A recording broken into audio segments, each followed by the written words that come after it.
bonjour et bienvenue. Je suis Sandrine Planck et vous écoutez Les Nouvelles Filles de la Campagne. 2 fois par mois, je vais à la rencontre de femmes qui, comme moi, ont changé de vie pour tenter l'aventure en ruralité. Ce qu'elles ont en commun ? Elles ont redoublé d'audace. Pourquoi ?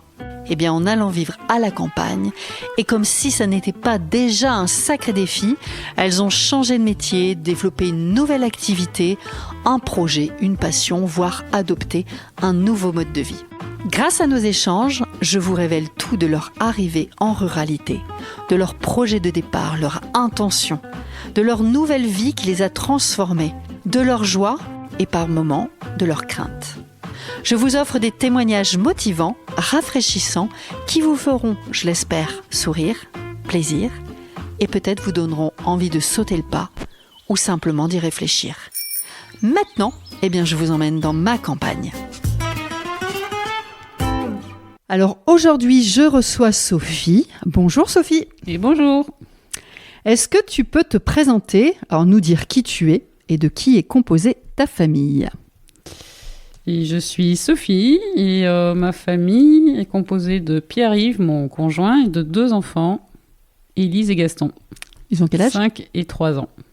Alors nous vivons à Saint-Paul-la-Roche, en Dordogne. C'est dans une petite fermette que nous avons achetée il y a 6 ans, qui est entourée de nos jardins maraîchers, de la prairie aux chèvres, de prairies fleuries en ce moment, de l'étang et de la chienne. Ta vie d'avant, c'était où ? Alors, ma vie avant je vivais en Belgique, je vivais à Liège et je travaillais à Bruxelles. On va rentrer dans le vif du sujet. Si on commence par le changement de territoire, alors déjà, vous avez changé, non pas de région, mais vous avez changé de pays. Pourquoi changement de pays ? Pourquoi la Nouvelle-Aquitaine ? Pourquoi la Dordogne ? On a décidé de changer de pays parce qu'on a été voir 2-3 endroits en Belgique pour acheter une ferme et où c'était, si on voulait acheter ce qu'on voulait, ce qu'on désirait. Ouais. Pour le projet agricole, c'était un endettement à 50 ans. D'accord. Et en plus de ça, on voulait une région assez isolée les uns des autres. En Belgique, il y a 11 millions d'habitants pour... un pays qui est grand comme la Dordogne, donc on est tous les uns sur les autres. Et j'ai une copine qui habite en Aveyron. On est allé voir un peu l'Aveyron et je ne sais pas vraiment pourquoi. On est arrivé en Dordogne pour visiter des maisons. Un peu le hasard, quoi. Et bon, l'Aveyron, c'était cool, mais c'était un peu trop cher pour nous. Et donc, la Dordogne nous plaisait en termes de paysage et les quelques personnes qu'on a rencontrées au moment où on visitait les maisons nous paraissaient sympas et accueillantes. Il y avait quand même le facteur météo qu'on a considéré. Pour le projet, par rapport au projet ? Par rapport au projet, oui. Par rapport à la Belgique, il y a beaucoup plus d'heures d'ensoleillement sur une année. Et pour faire pousser les légumes, c'est pas mal. Et il y pleut. Ouais. Il y pleut autant qu'en Belgique. Bon, c'était les données de 2014, donc voilà, on est en 2023, ça a sûrement changé. Mais on ne voulait pas être dans le sud de la France où on allait peiner pour avoir de l'eau et faire pousser les légumes. Donc le territoire, finalement, se prêtait bien au projet. Oui. C'est ça. Et ça remonte à quelle année ? Alors, on est venu visiter en 2016. Oui, 2016. Vous aviez voyagé avant tout ça ? On est parti en Nouvelle-Zélande avec Pierre-Yves, vivre 4 mois dans des fermes et faire de la randonnée. Donc, on a fait du woofing dans des fermes maraîchères. Apprendre à travailler à 2. Ce qui était pas mal. Ça, c'est avant, c'est dans la construction de votre projet ? En réalité, on est parti fin décembre 2015 à fin mars 2016. Et mois de mai, on partait en France pour visiter des maisons. Donc, c'était avant. En fait, tout s'est un peu enchaîné. Complètement. Ça s'est bien passé en Nouvelle-Zélande ? Eh bien, ça s'est bien passé. C'est un super pays et on rencontre des gens super riches et super serviables. Le retour a été très compliqué. Et sinon, c'était aussi très chouette quand on est en voyage, je pense qu'on apprend à se connaître soi et davantage l'autre aussi. Et c'était une chouette expérience à faire, je pense, avant de quitter notre propre pays pour faire ce qu'on allait faire, quoi. Alors, vivre sur un territoire rural, pour toi, c'est comment ? Qu'est-ce qui te plaît ici ? Mais le calme, parce qu'on vivait donc En ville. on bossait en ville, dans un hôpital donc complètement renfermé. Et ce qu'on apprécie aussi particulièrement dans notre village, enfin ouais, dans ce secteur du Périgord, c'est le côté un peu alternatif comme ça, où en Belgique c'était inexistant, j'ai l'impression. Ça veut dire quoi pour toi le côté alternatif, pardon? Eh ben, c'est le côté où tout le monde peut être habillé n'importe comment, tout le monde s'en fiche. Les gamins, ils dansent avec les papis et les mamies. C'est le côté naturel. On enlève un peu les codes. On enlève les codes, il n'y a pas de matérialisme. Ou s'il y en a, il est pas très visible. C'est ça que vous veniez aussi chercher, tu penses? C'était un souhait? Ou c'est caché, quelque chose alors. que tu as découvert? C'était un souhait caché, ouais. C'est quelque chose que j'ai découvert, ouais. Je vais ajouter une question qui me vient spontanément, mais est-ce que ça veut dire que la Sophie qui habitait à Liège et qui travaillait à Bruxelles, c'est pas la Sophie que j'ai en face de moi aujourd'hui? Sans doute, oui. Physiquement, tu vois, la manière dont tu peux t'habiller ou être? Eh bien oui, avant, c'était pas possible d'aller à la pharmacie en sabot et en short, quoi. Donc ça a changé. Et là, maintenant, j'y vais sans scrupule. Je sais que personne ne me regarde. En Belgique, on allait... j'allais être jetée, quoi, et peut-être mal considérée. Si on reprend un peu l'histoire, le changement de territoire, c'est amorcé en même temps que votre changement de travail, puisque c'est pas que ton projet, c'est un projet commun. Pourquoi un changement de travail? Alors, est-ce que tu peux nous rappeler ce que vous faisiez l'un et l'autre à Liège, enfin à Bruxelles, du coup? Oui, Pierre-Yves, il était infirmier, il travaillait en soins palliatifs dans un hôpital à Liège, lui. Ouais. Et moi, j'étais diététicienne pédiatrique et je travaillais dans un hôpital pour enfants malades. Et D'accord. j'adaptais l'alimentation en fonction de la maladie. Je travaillais avec des enfants qui ont une maladie métabolique, donc ils naissent avec cette maladie. Donc ils ont un régime à suivre à vie qui est un régime absolument horrible. Et donc, je voyais les enfants depuis la naissance jusqu'à leurs 18 ans. Enfin, je n'ai pas travaillé 18 ans à l'hôpital, mais on les suivait pendant leur croissance. C'est quand même des métiers avec beaucoup de valeur et beaucoup de sens. Et d'utilité. Et c'était ça, sans prétention. Pour les enfants avec lesquels je travaillais, le seul traitement, c'était le régime. Donc c'était hyper valorisant de savoir que, bon, je faisais pas toute seule, il y avait toujours un docteur pour superviser mes calculs, mais c'était hyper valorisant de voir le résultat, d'éduquer les enfants, les parents. On faisait des ateliers aussi un peu d'éducation à la santé avec tous les enfants qui avaient la même maladie. Donc c'était, on leur apprenait à cuisiner certains trucs. C'était un très chouette boulot. Je fais une aparté, mais du coup, tu as un diplôme, une formation de nutritionniste, diététicienne à la base, et après un peu spécifique par rapport à... La pédiatrie. D'accord. Donc c'était 3 ans de diététique et puis 1 an de spécialisation en pédiatrie. Ok. Donc, dit comme ça, c'est des métiers quand même avec beaucoup de sens, beaucoup de valeur, beaucoup d'utilité. Pourquoi vous décidez de changer de métier? Mais notre boulot actuel a aussi du sens et de l'utilité, ouais, tout à fait. À mes yeux. Ouais. En fait, moi, à chaque anniversaire, quand j'étais petite, on me demandait ce que je voulais et je disais une chèvre ou des ânes. Bon, je les ai jamais eus. Et en fait, j'ai l'impression que moi, mon parcours, c'était que déjà petite, je rêvais d'avoir des animaux. Quand j'ai dû étudier pour avoir ce diplôme de diététicienne, je disais à mes parents que, en fait, je voulais pas faire ça, je voulais faire fermière. Et puis en fait, j'avais toujours un projet agricole dans le fond. En tête? Oui, en tête. Dans ton cœur? Mais j'ai jamais voulu me lancer toute seule, en fait. Ça me faisait peur de me lancer toute seule en tant que femme. Et en fait, quelque part, inconsciemment, j'ai attendu la rencontre avec Pierre-Yves, qui lui avait aussi un projet agricole en tête. Et voilà, et puis on s'est rencontrés, on a voyagé, et ça s'est concrétisé assez vite, quoi. C'est un peu ça l'histoire. C'est un peu ça l'histoire. Mais pour revenir au sens, donc avant j'étais diététicienne pédiatrique et j'aidais les gens à être en bonne santé grâce à l'alimentation, et maintenant on nourrit les gens, quoi. Donc il y a quand même une continuité. Il y a un lien, non? quoi. Ouais. Ouais. Est-ce que ça a été dur de renoncer quand même à vos anciens jobs? Ça n'a pas été dur. Moi, mes collègues savaient que qu'à 45 ans, je voulais plus être sur mon vélo à Bruxelles parce que j'y allais en train et en vélo quand même. Donc, c'était sûr et certain qu'un jour, je partirais pour faire ce projet agricole. Alors, c'est toujours dur de quitter un lieu, évidemment, parce qu'on quitte une équipe, on quitte des patients. Pierre-Yves et moi, on s'est donné la chance de ne pas avoir de regrets. Ouais, plus tard. C'est ça. De se dire à 50 ans, ben mince, on n'a jamais fait ce qu'on voulait. Vous n'aviez pas les enfants à l'époque, hein? Non. Les enfants, c'était 2. Ouais.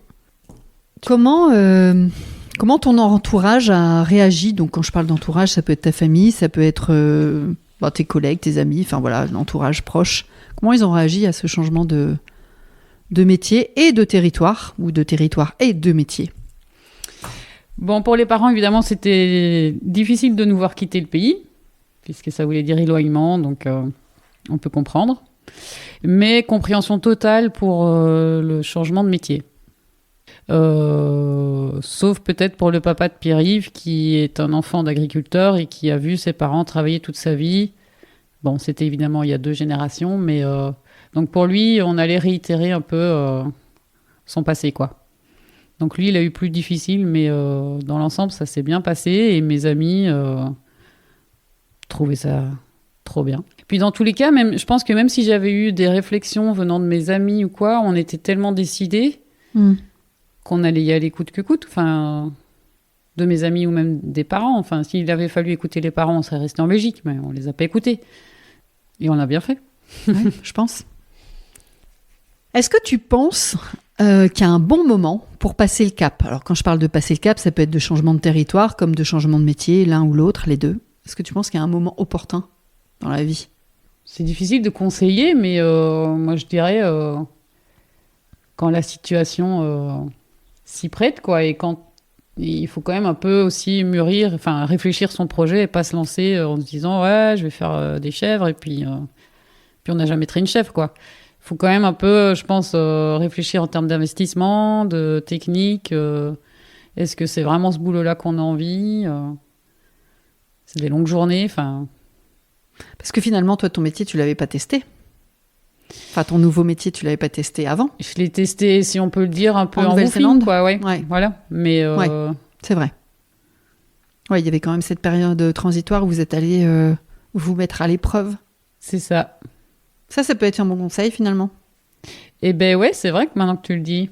Ah, c'est de faire un vie, ma vie, quelque part. Enfin. Ouais, complètement. C'est ça. Même si c'est pas la même chose, parce que là, on finissait nos journées, mais quelque part, on s'en fichait si toutes les patates étaient pas ramassées, parce que c'était pas les nôtres. Bien sûr. Que là, quand il est 20h et qu'on n'a pas fini aux patates, mais on croise les doigts pour pas qu'il pleuve la nuit. Enfin, c'est pas la même pression, mais quand même, on apprend. Et puis en couple, si c'est un projet de couple, c'est pas mal de faire l'expérience à 2, quoi. Ouais. Parce que on se connaît en tant que couple, mais on se connaît pas en tant que collègue. Collègue, exact. On a tous des méthodes de travail différentes. Et suite à ce voyage ou cette expérimentation, il n'y a pas un moment donné où vous vous êtes dit non, finalement. Jamais. D'accord. Est-ce que tu peux m'expliquer comment vous vous êtes formé? Donc Pierre-Yves, il avait fait pas mal de woofing en Nouvelle-Zélande, donc il s'y connaissait quand même un peu en maraîchage. Et pour ma part, en arrivant ici, j'ai fait un BPREA. Ouais. Au lycée agricole de Périgueux, là, et voilà, on a fait quelques stages. Ils expliquent les différentes étapes pour l'installation agricole, ce qui est pas mal. Et puis on s'est créé un petit réseau déjà, parce que quand on est arrivé, on connaissait évidemment personne, donc voilà, c'était pas mal de faire ce BPREA pour tous ces aspects. Tu fais des stages pendant ce diplôme? Oui, 2 stages de 5 semaines. Qu'est-ce que t'es allé où? T'as fait quoi? Je suis allée chez un maraîcher à Busserolles qui est en autonomie complète en eau et en électricité, qui travaille en traction animale. Parce qu'au départ, j'aurais bien voulu travailler en traction animale. Et donc, c'était l'occasion de tester. Et l'autre stage, il fallait choisir une autre option. Donc, j'ai choisi l'arboriculture. Je suis allée chez un pomiculteur bio, donc. Pas loin d'ici. Et super cool, tout petit, travaille tout seul. Quelles ressources ou quelles personnes t'ont aidé tout au long de cette transition de carrière? Il y a des...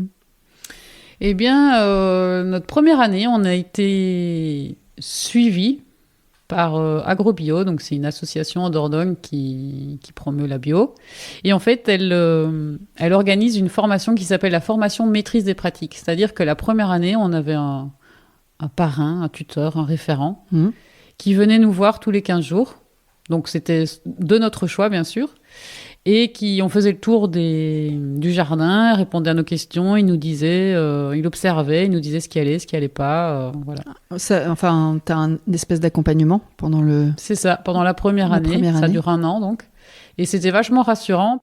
Si on rentre un peu dans le concret de ton métier, de votre métier, est-ce que tu peux me décrire une journée ? En maraîchage, le rythme, en maraîchage ou peut-être dans d'autres, mais le rythme est fort différent l'été de l'hiver. Oui. Et on fonctionne pas mal au final avec la lumière du soleil. Mais là, on est en été, donc je peux décrire une journée d'été. Si tu veux. Eh bien, ma journée, je parle de la mienne, parce que celle de Pierre-Yves n'est pas la même, c'est traite des chèvres, parce qu'accessoirement, on a quelques chèvres pour notre production personnelle, donc je traite les chèvres. Puis on a quand même 2 enfants. Il est quelle heure, là ? Il est 6 heures. On a 2 enfants en bas âge dont il faut s'occuper pour partir à l'école, tout ça. Donc, je m'en occupe. Et puis après, c'est récolte. Alors, la répartition des légumes, elle est faite de telle sorte que moi, je fais tomates, concombres, courgettes. Mais donc, vous avez chacun vos légumes ? Bien sûr. D'accord. Mais comme ça, le matin, il n'y a pas à dire est-ce que tu as fait ci ou est-ce que tu as fait ça. C'est une répartition et on sait que chacun a ses légumes, quoi. Ok, très bien. Et c'est des légumes qu'il faut récolter tous les jours ou tous les 2 jours. Et donc, j'y suis pendant 1 heure, 1 heure et demie à récolter. Voilà. Puis après, c'est en fonction du jour, c'est préparation de commandes pour les magasins ou pour les livraisons de collègues ou préparation du marché. Donc, les légumes, vos légumes, on peut les trouver au marché, en Biocoop. À la ferme. À la ferme, donc c'est vrai que tu fais un point relais, en tout cas on peut venir les chercher chez toi. Et après il y a autre chose ? Et à la cantine du village. Ah top, ok. Alors ta journée, donc là tu es en train de préparer les commandes pour les magasins, etc. Ensuite ? Ensuite, en fonction sûrement que c'est l'heure de midi, sinon on va désherber parce que c'est de saison, tout pousse. Ouais. Et puis, il y a quand même de temps en temps des plantations patates ou choux, donc des gros chantiers à faire. Mais ça, c'est pas tous les jours, quoi. C'est par période. Par période, c'est ça, oui. Mais en été, là, la grosse partie, c'est récolte et désherbage quand même. Hein. Et est-ce que c'est la partie la plus intense en ce moment de travail, je veux dire ? La plus physique, tu veux dire ? Oui, la plus physique. La récolte, c'est quand même pas mal physique parce que les caisses de légumes, il faut les porter, il faut les ranger, tout ça. Désherbage, c'est physique quand il fait 35 degrés. Ouais. Sinon, ça va. Et est-ce que ça veut dire que l'hiver, c'est plus cool ? L'hiver, il n'y a pas de pression. On fait un peu ce qu'on veut. C'est-à-dire que les légumes, on les récolte quand il y a besoin. Les haricots, on ne peut pas se dire on les récolte quand il y a besoin. Ouais. Parce que sinon, ça va faire des gros haricots. Ou des légumes pas présentables, voilà. Donc, il y a une régularité à avoir l'été qu'en hiver, on peut un peu plus se la couler douce. Non, mais est-ce qu'il y a d'autres incontournables dans tes journées avec ce nouveau métier ? C'est pas au quotidien, mais ça doit se faire régulièrement. C'est la comptabilité. Si on veut savoir comment la ferme elle tourne, il faut... Et j'imagine que la comptabilité, c'est une de tes passions. C'est ça, et bizarrement, cette tâche m'a été allouée. Bizarrement, ouais. Alors, chacun ses légumes, et par contre, la comptabilité, c'est que pour toi. L'homme au tracteur, la fille à la compta. Mais c'est à peu près comme ça dans beaucoup de fermes. Aussi jeune soit-elle, aussi vieille soit-elle, ouais, c'est une constatation. Encore toute la partie administrative et comptabilité. Et souvent, la vente, c'est la femme aussi. Ouais. Qui m'en a parlé la semaine dernière ? Tiens, au marché, effectivement, la plupart du temps, sur un couple d'agriculteurs, maraîchers, etc., c'est la femme qui est au marché. C'est très rare que ce soit l'homme. Ça t'embête ? En fait, à la base, c'est Pierre-Yves qui aurait dû faire le marché. Mais au moment où on a commencé le marché, donc en janvier de cette année, Pierre-Yves était dans les travaux de la maison et en fait ne pouvait pas consacrer autant de temps à partir. Donc on s'était dit, Sophie fera le marché au début et puis ce sera Pierre-Yves. Et puis en faisant le marché quelques semaines, quelques mois, je me suis rendu compte que les gens ils s'étaient habitués à moi et je ne sais pas si ça le faisait de changer. Et au final, moi ça me va bien. Ouais, chacun y trouve son compte, là, maintenant. Finalement, la répartition, elle est pas... Enfin, elle vous convient. Ouais, ça nous convient. Est-ce que tu penses que, justement, il faut certaines qualités ou tempéraments pour faire ce que tu fais aujourd'hui ? Il faut aimer le boulot, évidemment. Il faut aimer avoir les mains dans la terre, les mains sales, changer son confort de vie, comme tu l'as dit dans l'introduction. Il faut aimer se dépenser quand même, parce que c'est physique hein, quand on est sous le soleil à planter ou à désherber. Enfin, on sue, quoi. Et puis on peut pas se dire j'y reviens dans une heure parce que ça n'a pas avancé. Donc il faut avoir du courage quand même aussi, ouais. Il faut être volontaire. Tu t'attendais à que ce soit si dur ou physique, si je puis dire? Peut-être pas dur, mais physique. J'ai pas eu de mauvaise surprise. D'accord. T'étais préparée? J'étais préparée, oui. Est-ce qu'il y a eu, ou est-ce qu'il y a encore, ou peut-être pas du tout, des moments de doute? Le premier mois où on est arrivé en France, ça a été un mois particulièrement difficile pour moi à vivre. En fait, on est venu de Belgique en France à pied, ce qui nous a fait une transition donc en sac à dos. Une idée de Pierre-Yves et c'était justement faire la transition entre notre ancienne vie et la nouvelle, quoi. Pas venir en voiture pour dire voilà, on déménage et on change de vie. Une espèce de mini Saint-Jacques-de-Compostelle entre deux. Oui. Donc on a toujours beaucoup randonné tous les deux et donc c'était pas tellement un problème de marcher. Et puis on s'est dit, Pierre-Yves m'a soumis l'idée, j'ai accepté direct, de déménager à pied, quoi. Bon, après, on n'a pas déménagé à pied. On est venus tous les deux avec notre sac à dos. Après, vos affaires sont arrivées. Voilà, c'est ça. On n'a pas emmené notre frigo sur le dos. C'est ça. Mais donc, on a passé 40 jours donc, à marcher dans des conditions pas terribles. Dormir sur un petit matelas de 2 cm et se laver dans la rivière. C'était à quelle période de l'année, ça? On est parti le 26 mars, donc au tout début du printemps. Donc, il faisait très froid. Ouais. Des nuits où l'eau dans la bouteille était gelée. Mais c'était une super expérience. On a rencontré des gens qui nous ont accueillis, qui nous ont logés, qui nous ont fait à manger. Enfin, vraiment très, très, très chouette. Et puis une fois, donc on était arrivé à notre maison, on s'est couché dans la cour, heureux de notre truc, enfin arrivé chez nous, tout ça. Et puis le premier mois, là, ça a été hyper dur, quoi, de se dire, voilà, ça y est, en fait, la nouvelle vie commence. Le nouveau livre que tu allais ouvrir, c'était... T'avais du mal à ouvrir la première page? Ouais, mais en fait, je suis quelqu'un de très nostalgique dans ma vie et donc j'avais tous ces souvenirs avec mes copines voilà, il fallait vraiment que je tire un trait sur ma vie d'avant, surtout avec mes copains-copines, quoi. Ouais, je comprends. Et puis, une fois que ce mois est passé, eh bien, tout a roulé. Si j'ai des doutes au niveau du boulot, c'est pas des doutes, mais c'est que chaque année, on se remet en question, on fait un bilan l'hiver, puisqu'on a un peu plus de temps l'hiver que l'été, et puis on essaye d'améliorer nos techniques, de gagner du temps sur telle ou telle pratique, d'augmenter les parcelles, ceci, cela. Donc, ouais, on réajuste un peu chaque année. Ouais. Avec l'expérience que vous avez maintenant derrière. Voilà, oui.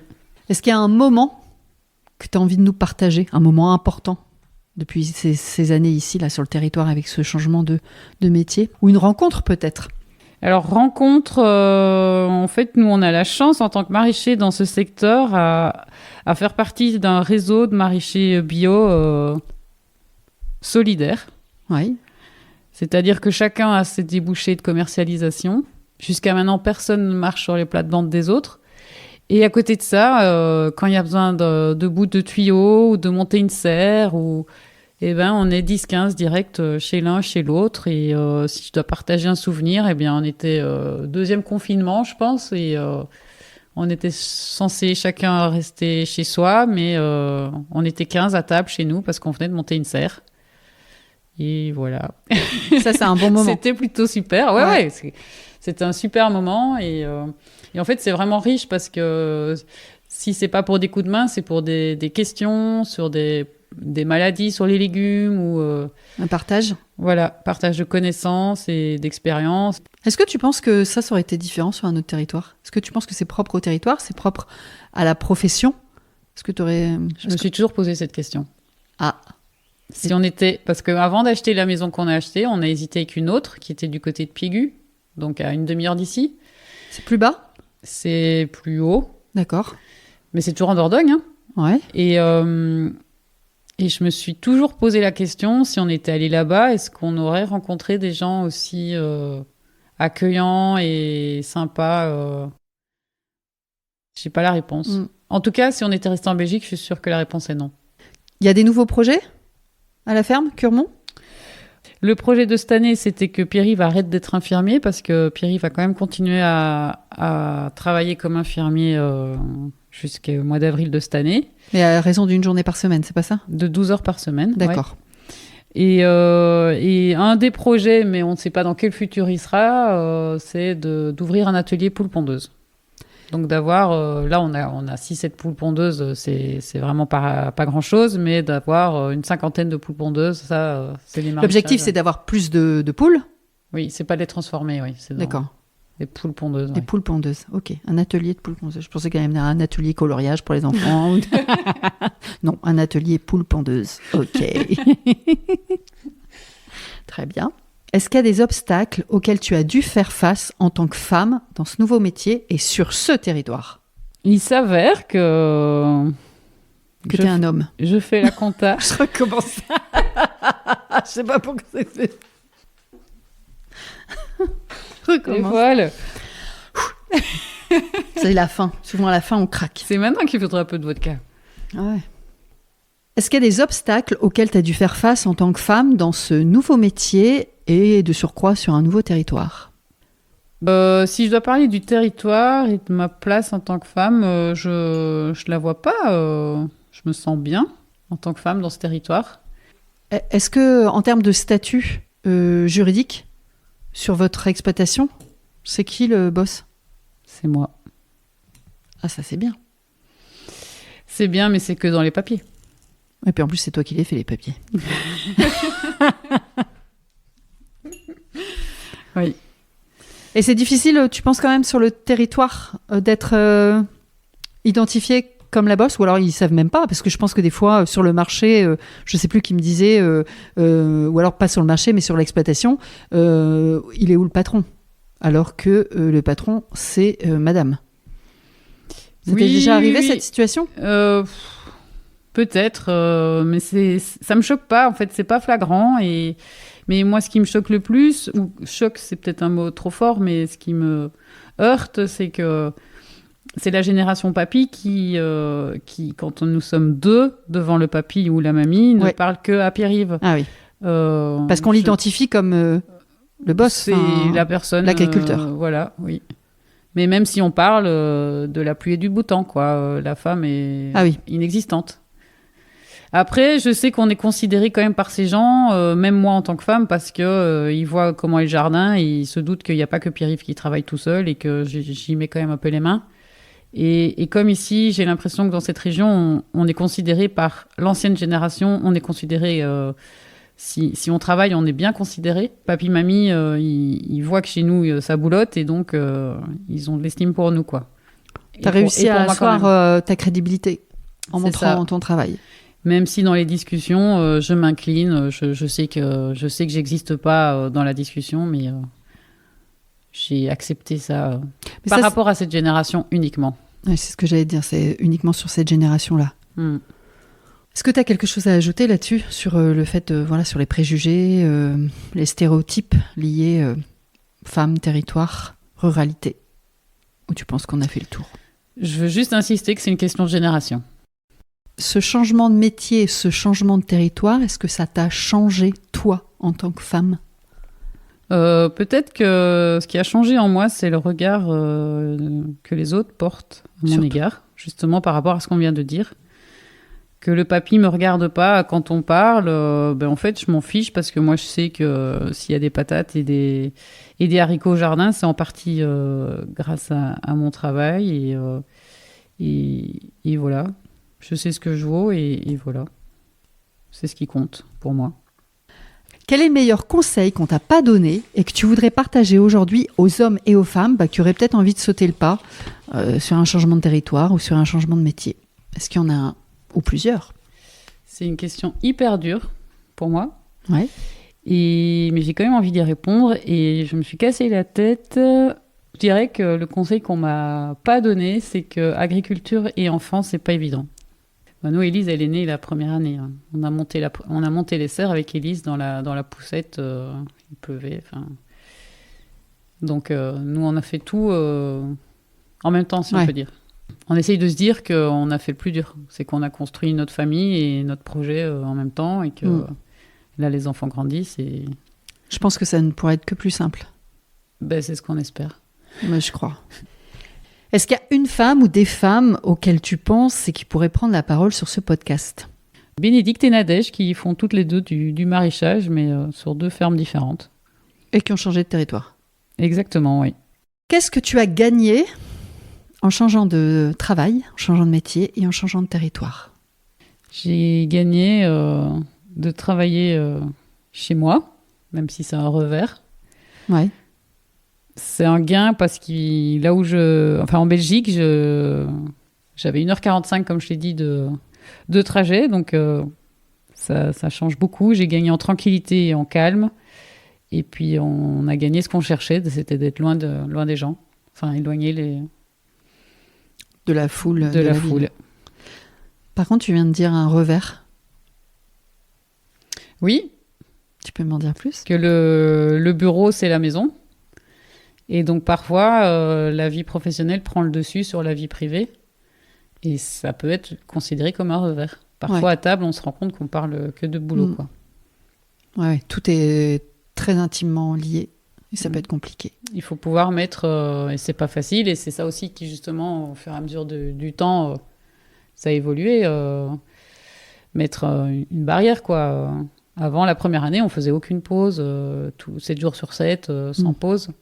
Bon, les enfants sont arrivés, donc on s'est dit quand même, on va pas leur imposer ça. Et maintenant, on arrive à s'octroyer un peu de temps chaque semaine pour profiter à 4.